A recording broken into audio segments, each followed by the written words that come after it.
आने वाला महीना मार्च का महीना आ रहा है, फागुन का महीना शायद लग गया होगा, क्योंकि अक्सर मार्च के महीने में फागुन का महीना आता है और फागुन के महीने में होली जलती है। होली के जलने के बाद जो एकादशी जो 11 शादी की, उस दिन यहाँ पर हजारों राजपूत लोग आकर के बैठ करके पूजा पाठ करते हैं, जिसको हम लोग जौहर कुंड या जौहर स्थल के नाम से आते हैं। डेट्स ऑल समझ में आ गया। दूसरा पॉइंट, तीसरा मोन्यूमेंट, आप ये मंदिर दर्शन करेंगे। आप लोगों ने देखा होगा जौहर गेट लिखा है बाहर, है ना, यानी कि ये क्या जगह हुई, पूरी जौहर और शमशान हुआ। इसी शमशान की जगह पर एक मंदिर है, इस मंदिर का नाम है समाधीश्वर मंदिर। ये शिव टेम्पल है। समाधीश्वर टेम्पल इसलिए कहा जाता है कि इस मंदिर के अंदर एक विराट मूर्ति के दर्शन होंगे आप लोगों को। इस मंदिर के अंदर एक विराट मूर्ति के दर्शन, विराट बोलेंगे तो 9 फीट का ओनली 1 स्टोन, 9 फीट का ओनली 1 स्टोन, और एक ही पत्थर पर भगवान शिव के 3 रूप, भगवान शिव के 3 रूप, यानी कि ब्रह्मा विष्णु महेश। समाधीश्वर समाधान करने वाले, मैं ही ब्रह्मा, मैं ही विष्णु, मैं ही महेश, मैं ही पैदा करने वाला, मैं ही पालन पोषण करने वाला, और मैं ही सृष्टि को नष्ट करने वाला। अगर आप लोग उस मूर्ति को ध्यान से देखोगे तो उस मूर्ति के अंदर पहली वाली मूर्ति आपको एक स्माइल करते हुए, एक हंसता हुआ चेहरा। कारण मैं आपके सामने बता चुका हूँ कि पैदा करने वाले, जब हमारे घर में किसी बच्चे की पैदाइश होती है तो खुशी होती है। इसी तरीके से बीच में साइलेंट बैठे, शांत बैठे, पालन पोषण करने वाले, और एंड वाली मूर्ति को देखोगे उसके अंदर एक विलाप करता हुआ एक क्रोधित चेहरा, यानी अपने घर पर किसी की डेथ होती है तो हमको कितना दुख होता है। भारत में ऐसा स्टेचू आपको दूसरी जगह दर्शन नहीं होगा, इतना सुंदर है। उसी की सुंदरता के कारण बाहर 4 पिलर लगे हुए।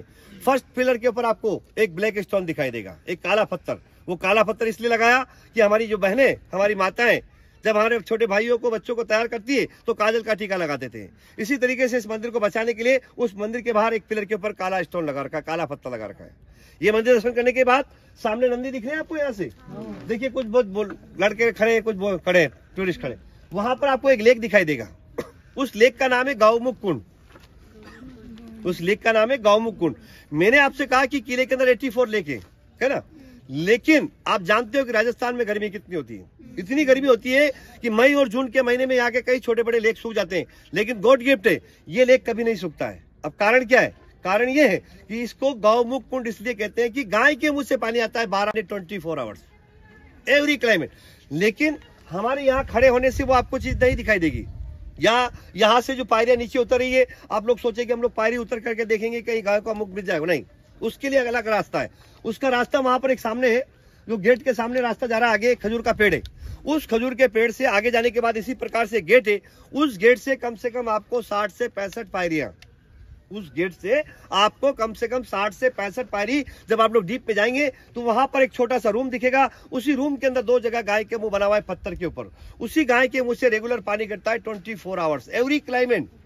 अब जानते हैं क्लाइमेट का मतलब, आप समझ चुके हो। यानी कि मैंने कारण बताया कि कभी पानी बंद नहीं होता है, कहां से आता है आज तक किसी को मालूम नहीं। गॉड गिफ्ट है, भगवान की देन है कि 600 फीट की हाइट पर गाय के मुंह से रेगुलर पानी गिरता है। वही पानी गिरने के बाद तालाब में आता है, और तालाब में आने के बाद में वहां पर एक और फ्लो का है, वहां से वो पानी नीचे गिरता है। लेकिन अगर हम लोग वहां जाएंगे तो वहां पर आपको एक रूम और देखने के लिए मिलेगा।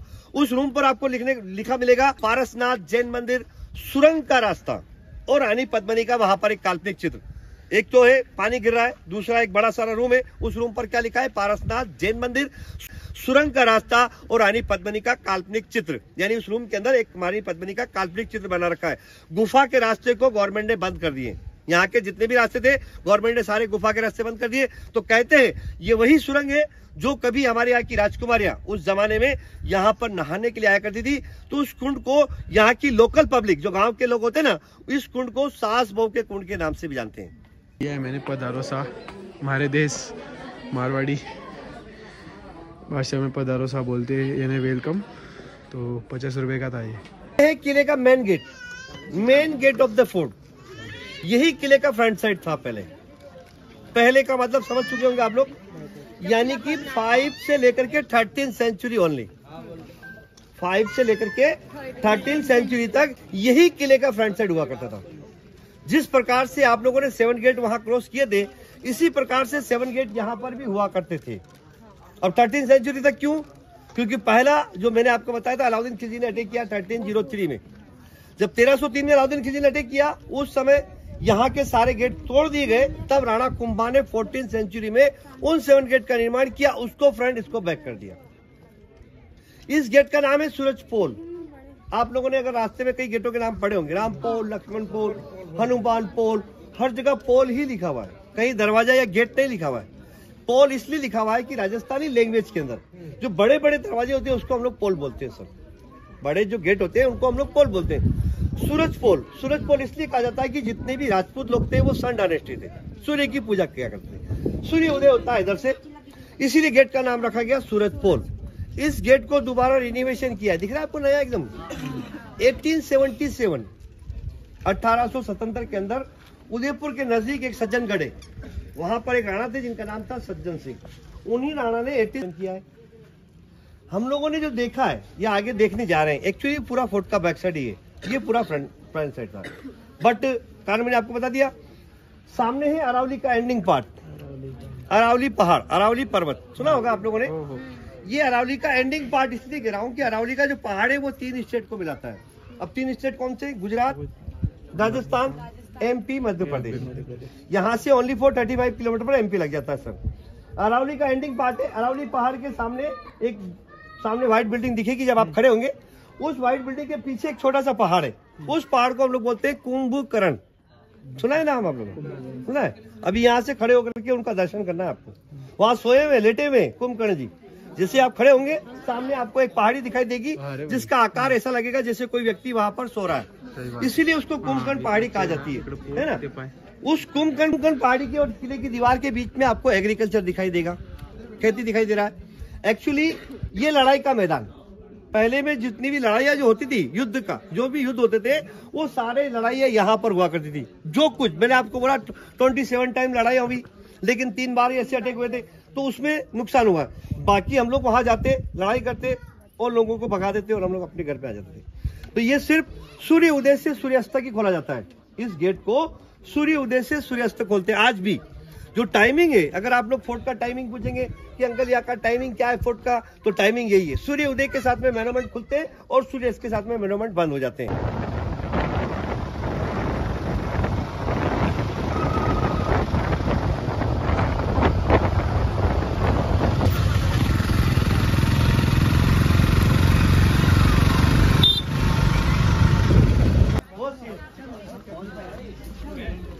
हाँ ये था वो मंदिर भाई। भाऊ ये क्या बोल रहा? सिस्टम बनाया था हाँ हाँ हाँ दिखाने के हिसाब से। 2000 गाइड आप लोग गाइडेंस करता है ना, एक फोटो कराने। ये देखो ये हमारे गाइड साहब आ गए। रानी पद्मिनी का जो महल बना हुआ है वो पानी के बीच में बना हुआ है। अब रानी पद्मिनी ये भी उसी का पार्ट ही है, इसके बाहर भी लिखा है पद्मिनी पैलेस, लेकिन लगा नहीं आपको कहा पद्मिनी महल लग रहा है? नहीं लग रहा। तो एक्चुअली रानी पद्मिनी का जल महल बना हुआ है पानी के बीच में। वो पानी के बीच में जल महल बनाने का एक कारण है कि रानी पद्मिनी राजस्थान की नहीं थी। रानी पद्मिनी राजस्थान की नहीं थी, रानी पद्मिनी रहने वाली थी श्रीलंका के पास में, एक शिलोंग द्वीप है जो समुद्र के बीच में, वहां की रहने वाली थी। राजा कंधारू उनके पिता का नाम था। राजा कंधारू की लड़की रानी पद्मिनी, उसके लिए उस जमाने में स्वयंवर, समझते हैं स्वयंवर में? अब स्वयंवर हुआ और स्वयंवर के अंदर हमारे चित्तौड़ के राणा रतन सिंह रानी पद्मिनी को स्वयंवर में जीत के लाए। अब लाने के बाद चित्तौड़गढ़ की पटरानी बनाई। अब आप जानते हो राजस्थान की गर्मी कितनी होती है, इतनी गर्मी होती है कि यहाँ का आम आदमी यहाँ की गर्मी को बर्दाश्त नहीं कर सकता है, तो समुद्र के बीच में रहने वाला यहाँ की गर्मी कैसे बर्दाश्त करेगा। इसलिए ये जो महल देख रहे हो आप लोग ओनली फॉर गर्मी के 4 महीनों के लिए, गर्मी के 4 महीने रानी पद्मिनी यहाँ रहती थी। आने जाने के लिए ये जो बिल्डिंग बनी हुई ना, इस बिल्डिंग के आगे ये जो रूम बना ना, इस रूम के आगे एक और रूम है, उसी रूम के बाहर एक प्लेटफॉर्म है, उस प्लेटफॉर्म के नीचे से एक रास्ता जाता है। कुछ पायरियां उतरने के बाद में, कुछ पायरियां उतरने के बाद दासियां उनको नौका यानी कि बोर्ड में बैठा करके अपने महल में छोड़ा करती थी। ये आने जाने के लिए हुआ। अब मेन बात क्या है कि अगर आप लोगों ने पढ़ा हो और सुना हो कि अलाउद्दीन खिलजी ने रानी पद्मिनी को आईने में दिखाया गया था, ये वही जगह है। बट जब पद्मावत मूवी बनी ना, उस समय उन आईनों का भी विरोध हुआ था और उसी समय से उस रूम के अंदर आईना मैं आपको नहीं दिखा पाऊंगा। सिर्फ लोकेशन, डायरेक्शन, उसकी स्टोरी बता सकता हूं कि क्यों और कब और कैसे दिखाया गया था, ये मैं आपको समझाने के लिए मैं खड़ा हूं। तो देखिए रानी अलाउद्दीन खिलजी के बारे में अगर आप लोगों ने पढ़ा हो तो अलाउद्दीन खिलजी जो कि 1296 के अंदर दिल्ली के तख्त पर बैठते हैं, सिकंदर शाह नहीं होते हैं। जब उनको पता चलता है चित्तौड़ की रानी पद्मिनी के बारे में, तो वो लोग क्या करते हैं, दिल्ली से लेकर चित्तौड़ तक एक विजय यात्रा निकालते हैं अब रास्ते के अंदर कई छोटे बड़े किले आते हैं, उनके ऊपर अपना कब्जा करते हैं, और जैसे जैसे चित्तौड़ के नजदीक पहुंचते हैं तो उनका पावर, उनकी ताकत बढ़ जाती है। यहां आने के बाद जब इस फोर्ट के बारे में जानकारी लेते हैं कि इस फोर्ट के अंदर एंट्री करने के लिए 7 गेट, 13 किलोमीटर का सेफ्टी दीवार, 13 किलोमीटर का सेफ्टी दीवार, उनको लगता है कि इस किले के ऊपर अटैक करना इम्पॉसिबल है, बहुत मुश्किल है। तो वो क्या करते हैं, इस किले का लीक पॉइंट, कमजोरी पकड़ते हैं। लीक पॉइंट ये था कि प्रेजेंट टाइम में मैंने आपसे कहा कि 5 से 6 हजार लोग रहते हैं, लेकिन उस जमाने में राजा अपनी प्रजा के साथ रहते थे। ये तो पंडित पुरोहित महाजन लोग हैं, लेकिन उस जमाने में राजा, सैनिक, सेनाओं की पब्लिक, तो 60 से 65 हजार लोग उस जमाने में रहते थे इस किले के अंदर। अब उन लोगों के लिए पर्याप्त मात्रा में अनाज नहीं होता था, अनाज होता था किले के बाहर। उसी खेती पर कब्जा किया जाता है, किसानों को पकड़ करके बंदी बनाते हैं, इंपोर्ट एक्सपोर्ट, जो कुछ गेहूं, चना, बाजरा अगर किले के अंदर नहीं पहुंचेगा तो प्रजा को प्रॉब्लम होगी। जब धीरे धीरे राणा रतन सिंह को इस बात की प्रॉब्लम आने लगती है तो राणा रतन सिंह अलाउद्दीन खिलजी को लेटर लिखते हैं और उनसे पूछते हैं कि भाई आपको क्या चाहिए। तो अलाउद्दीन खिलजी लेटर का जवाब देते हैं कि मैं यहाँ किसी युद्ध के लिए नहीं आया हूँ, मैं यहाँ किसी युद्ध के लिए नहीं आया हूँ। मैंने सुना है कि आपकी रानी इतनी सुंदर है कि पानी पीती तो उसके गले से दिखाई देता है, बस यही चमत्कार देख करके हम लोग चित्तौड़ शहर छोड़ देंगे। अब राणा रतन सिंह इतने दयालु होते हैं कि अपनी प्रजा के लिए उससे कॉम्प्रोमाइज कर लेते हैं, संधि कर ली। लेटर का जवाब दिया कि आप दिल्ली के सुल्तान हो, हमारी रानी की प्रशंसा सुन करके आए तो हम अपनी रानी का चेहरा आपको दिखाएंगे, बट फेस टू फेस नहीं, एक आईने के जरिए। उसी हिस्ट्री के आधार पर एक रूम है जो मैं आपको रूम दिखाऊंगा। उस रूम के अंदर उस जमाने में 4 आईने लगाए, उस जमाने में नहीं, इस हिस्ट्री के आधार पर जो मैं 1303 की बात बता रहा हूं, उस समय के आईने नहीं है। उसके बाद जब हिस्ट्री मालूम हुई तो यहां पर एक रूम है जो गोल आकार का रूम है, अंदर से, बाहर से तो चौरस है, बस अंदर से गोल आकार का रूम है।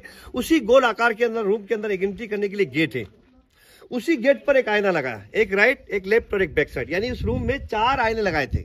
और चारों आईनों को दीवार पे लगाने के बाद 45 डिग्री से लेकर के 60 डिग्री, 45 डिग्री से लेकर के 60 डिग्री उनको झुका दिया। झुकाने के बाद कहते हैं कि अलाउद्दीन जी को इसी रास्ते से हम लोग आए, वो नहीं जो पुराना मैंने आपको दिखाया था, आंखों पर पट्टी बांध दी गई, उस रूम में ला करके खड़ा कर दिया, जो रूम आपको मैं दिखाने जा रहा हूं। रूम के सेंटर में खड़ा कर दिया, गेट के सामने। अब जो गेट के ऊपर आईना है, उसी आईने के ठीक ऑपोजिट रानी पद्मिनी का महल बना हुआ है। रानी पद्मिनी का आईने, जो गेट के ऊपर आईना है ना, उसी आईने के ऑपोजिट रानी पद्मिनी का जल महल, यानी कि रानी पद्मिनी को अपने जल महल के गेट के बाहर जो पानी के नजदीक पायरियां हैं, समझ में आ रही मेरी बात आपको, जो पानी के नजदीक पायरियां, उन्हीं पायरियों के ऊपर रानी पद्मिनी को बिठा दिया। यदि रूम के सेंटर से खड़े होकर के गेट के ऊपर लगा आईना होता तो हमको वो स्टेप दिखाई देते जहां पर रानी पद्मिनी को बिठाया गया। अभी हम लोग अंदर जाते हैं, माइंड लगाते हैं। अलाउद्दीन खिलजी ने भी माइंड लगाया होगा कि मैं यहां खड़े होकर के रानी पद्मिनी को आईने में देख सकता हूं, तो क्यों नहीं इसी एंगल से बैक मुड़ जाऊं और विंडो के जरिए अगर हम लोग डीप में देखने की कोशिश करते हैं तो हमको रानी पद्मिनी नहीं, रानी पद्मिनी के हेड के ऊपर का ऐसा दिखाई देगा। यानी धोखे से बैक मुड़ने पर भी आपको डायरेक्ट रानी पद्मिनी नहीं दिखाई देगी, दिखाई देगा रानी पद्मिनी के हेड के ऊपर का हिस्सा। उसके लिए आपको 3 कदम बैक हटना, यानी कि विंडो के पास जाएंगे, तब जाकर के आपको वो स्टेप दिखाई देंगे जहां पर रानी पद्मिनी को। इस तरीके से कहा जाता है कि अलाउद्दीन खिलजी ने रानी पद्मिनी को आईने में देखा, देखने के बाद सोचा कि आईने में इतनी सुंदर है, फेस टू फेस देखूंगा कितनी सुंदर होगी, लेकिन उनका सोचना गलत। अगर वो बैक मुड़ेंगे उनको कुछ नहीं दिखाई देंगे, 3 कदम पीछे हटेंगे तो यहां पर खतरे से। क्यों कि रानी पद्मिनी के जो चचेरे भाई थे गोरा और बादल, अलाउद्दीन खिलजी के गर्दन पर तलवार रखते हैं और कहते हैं कि आपको आईने में देखना है। देखने के बाद यदि हमारे घर कोई गेस्ट आता है, कोई मेहमान हमारे घर आएगा, क्या करेंगे? हम अपने गेस्ट को अपने घर के बाहर तक ड्रॉप करने के लिए आते हैं। राणा रतन सिंह जब अलाउद्दीन खिलजी को किले के बाहर तक ड्रॉप करने के लिए गए, जैसे किले के बाहर पहुंचे उनको मौका मिला, और मौका मिलते ही अलाउद्दीन खिलजी राणा रतन सिंह को धोखे से बंदी बनाते हैं। बंदी बनाने के बाद में रानी पद्मिनी की मांग रखते हैं लेटर के जरिए। जब रानी पद्मिनी लेटर पढ़ती है तो सोचती है कि राणा के साथ धोखा हुआ है। उस धोखे का जवाब देने के लिए रानी पद्मिनी जितनी सुंदर थी उतनी माइंड से काम लेती है। उस लेटर का जवाब देती है कि मैं आपके पास आने के लिए तैयार हूं, लेकिन अपनी दासियों के साथ में, दासी का मतलब समझते ना, उनके साथ में, उसके लिए आपको 700 पालकियां किले के अंदर भेज दीजिए। हम हमारी दासियों के साथ आपके पास आने के लिए तैयार है। खिलजी इस बात पर एग्री हो जाते हैं कि आप 700 दासियों के साथ आइए। जब पालकी किले के अंदर आती है तो उन्हीं पालकी के अंदर रानी पद्मिनी अपने चचेरे भाई यानी गोरा और बादल को अपने नजदीक बुलाती है और एक प्लानिंग समझा देती है कि आप इन सभी पालकी के अंदर 2-2, 3-3 सोल्जर्स को बैठा दीजिए, लेकिन लेडीज की पोशाक में। एक पालकी के अंदर 2-2, 3-3 सोल्जर्स, सैनिक लेडीज की पोशाक में बैठ जाते हैं। अब पालकी को उठाने के लिए 4 करहार, 2 आगे 2 पीछे, राजस्थानी पोशाक पहनी जाती, धोती और कुर्ता। इस तरीके से कहा जाता है कि उन 700 पालकी के अंदर करीब 4500 सैनिक कंप्लीट हो जाते हैं। रानी पद्मिनी की जगह पर अपने भाई गोरा को मेकअप से सजाया, रानी पद्मिनी की पोशाक पहनाई और रानी पद्मिनी की पालकी में बैठा दिया।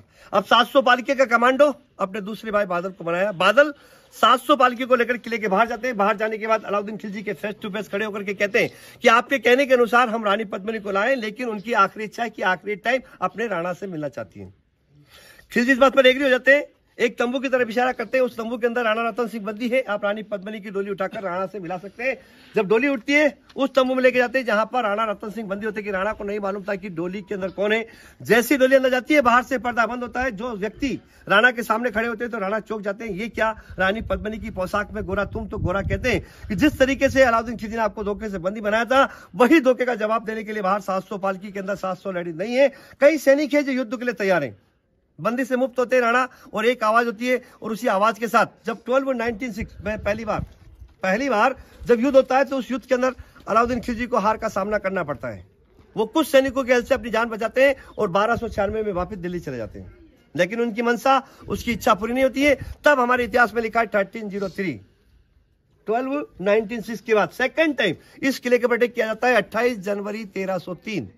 वो एक लास्ट दिन होता है। उस दिन जब ऐसा घमासान युद्ध होता है तो उस युद्ध के अंदर यहाँ के कई सैनिक, यहाँ तक कि खुद राणा रतन सिंह जब लड़ते लड़ते वीर गति को प्राप्त हो जाते हैं, तब रानी पद्मिनी को मालूम होता है कि इस बार हमारी सेना हार चुकी है, राणा रतन सिंह युद्ध के मैदान में मारे गए। तब रानी पद्मिनी अपनी पतिव्रता को कायम रखने के लिए, जो कभी अपनी सास के साथ नहाने के लिए गौमुख कुंड जाया करती थी सुरंग के रास्ते से, उसी सुरंग के रास्ते से अपनी दासियों को, अपनी सहेलियों को प्रेरणा दी जाती है। प्रेरणा किस प्रकार की, कि हमारे हिंदुस्तान में सती प्रथा है। यहाँ की लेडीज को जब एग्री किया जाता है तो यहाँ की लेडीज सारी एग्री हो जाती है सती के लिए, जौहर के लिए। केसरिया वाला पहनती है, हाथ में मसा लिए सुरंग के रास्ते से गौमुख कुंड जाती है। जाने के बाद हमेशा की तरह स्नान किया जाता है, शिव की पूजा करती है और उसी मैदान में एक विशाल अग्नि जला करके सबसे पहले रानी पद्मिनी और बच्चों को छोड़कर कई हजार लेडीज वहां पर जौहर जला लेती है। जब बात लिख होती है, अलाउद्दीन खिलजी को जब मालूम होता है कि जिसके लिए मैंने इतना बड़ा षड्यंत्र रचा उन्होंने जौहर जला लिया, अब रानी पद्मिनी ने तो कुछ नहीं, गुस्से में आकर यहीं के कई महल को नुकसान पहुंचता है। यहाँ का राज्यपाट अपने बेटे खिजर खान को सुबह जाता है। खिजर खान यहाँ का नाम चित्रकूट से बदल करके खिजराबाद कर देते हैं। लेकिन जब आउट ऑफ में राजपूतों को मालूम होता है, सारे राजपूत इकट्ठे होते हैं, खिजर खान को यहाँ से मार गिरा देते हैं और यहाँ का नाम खिजराबाद से बदल करके रखा गया है चित्तौड़गढ़। इसीलिए चित्तौड़गढ़ के लिए पंडित रविशंकर नाम सुना, एक लेखक थे हमारे हिंदुस्तान के, उन्होंने इस किले के बारे में एक छोटा सा लेख लिखा था कि गढ़ में गढ़ चित्तौड़गढ़ बाकी सब गढ़ैया, कि गढ़ में गढ़ चित्तौड़गढ़ बाकी सब गढ़ैया और ताल में ताल भोपाल ताल बाकी सब तलैया और रूप में रानी पद्मिनी रानी बाकी सब रनैया। गदैया नहीं बेटा, यहाँ अपने आप को गदैया बोल रही है। मैंने आपसे कहा कि पद्मिनी पैलेस ही है, पूरा पार्ट पद्मिनी का ही है। तो पार्ट टाइम के अंदर जो, क्योंकि 24 आवर्स तो रूम में नहीं रहेंगी, पार्ट टाइम में यहाँ बैठ करके रानी पद्मिनी अपने हस्बैंड यानी कि राणा रतन सिंह के साथ में कुछ गेम को बेल्जियम ग्लास, शायद एक कोने पे आपको कुछ ब्लू कलर भी दिखाई दे रहा है ना, कहीं से बिल्कुल प्लेन हो जाएगा, कहीं से देखोगे ना। तो ये कारण क्या है कि जब सूर्य की किरण इसके ऊपर गिरती है और अपनी नजरों के सामने सूर्य की किरण आमने सामने होगी तो इसके कई प्रकार के कलर नजर आएंगे आपको। एक तो ये शोभा बढ़ाता है, अच्छा सुंदर लग रहा है। बारिश होती है ना तो बारिश के समय जो बिजली गिरती है उसको रोकने का यंत्र है, बेल्जियम ग्लास है, बिजली को रोकने के लिए यंत्र लगाया गया है ना। ये ऊपर नहीं चढ़ना, हमको नीचे देखेंगे हम, आने वाला रूम नीचे से। ये रानी पद्मिनी के जल महल में जाने के लिए रास्ता, अच्छा ओपन रास्ता, अंडरग्राउंड नहीं। अब ये क्या है, एक घूंघट परंपरा है ना।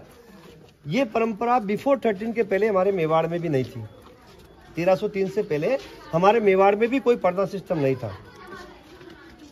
खिलजी आए, उन्होंने मांग रखी रानी पद्मिनी देखने के लिए, हमने दिखाया, हमारे साथ क्या हुआ, तब से मेवाड़ में पर्दा सिस्टम आया। ये अच्छे अच्छे राजपूतों को भी पूछोगे ना तो नहीं बता पाएंगे यार ये पर्दा क्यों करते हैं, क्यों निकालती है। ये कारण ये रहा, जैसे सती पर्दा हमारा हिंदुस्तान का परंपरा है, बट हर स्टेट में नहीं थी, ठीक है।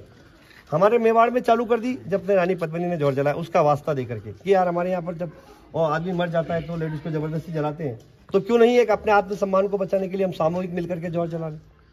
तब से हमारे यहाँ कंपलसरी कर दिया कि अब अगर कोई भी व्यक्ति मर जाए उसके साथ में उसकी लेडीज को जिंदा जला दें। तो ये पर्दा सिस्टम भी था बिफोर 13 के पहले हमारे यहाँ मरता, किसी प्रकार का पर्दा सिस्टम नहीं था, इसीलिए दीवारें बनेगी। देखो सामने दिखता रास्ता नहीं है, बाहर जाएंगे तो आपको वहां निकलेंगे जहाँ पर टिकट कीपर खड़ा है। Photo काढूंगी 10 inch